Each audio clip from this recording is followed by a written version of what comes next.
There is a foundational problem embedded in the entire ND plus supplement conversation that rarely gets the direct attention it deserves.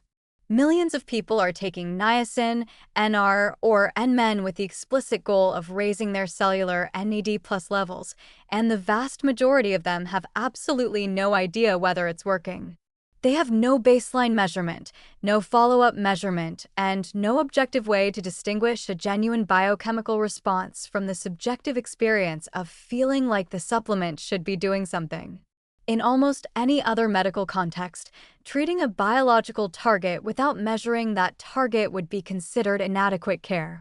In the supplement world, it's the default practice. Direct ND plus measurement is possible. Companies including Ginfinity and Intricell offer blood-based NAD plus testing services.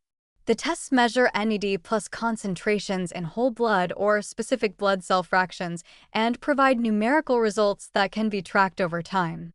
The cost runs approximately $300 to $500 per test, a significant expense, but not an unreasonable one for someone investing $600 to $1,000 per year in NMN supplementation.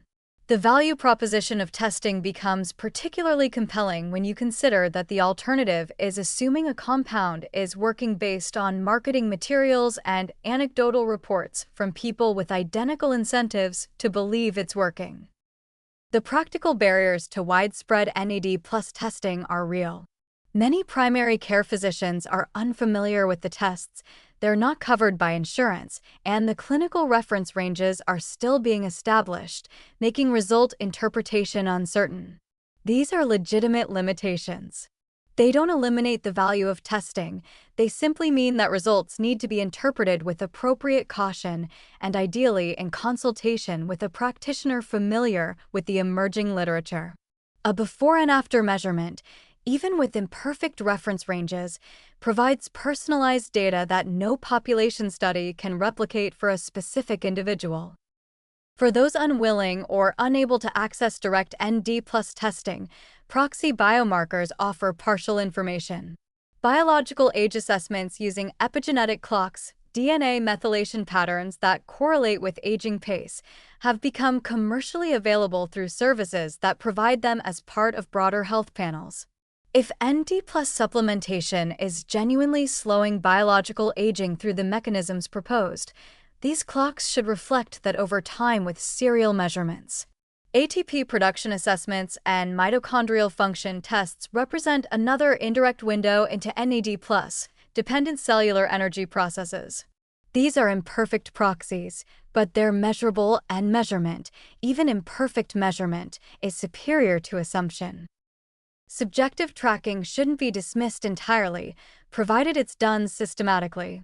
A structured self-experiment, baseline energy ratings, cognitive performance tests, sleep quality scores, and physical recovery assessments conducted before supplementation begins, followed by the same measurements at defined intervals during supplementation, gives personalized data that's meaningful precisely because it's yours.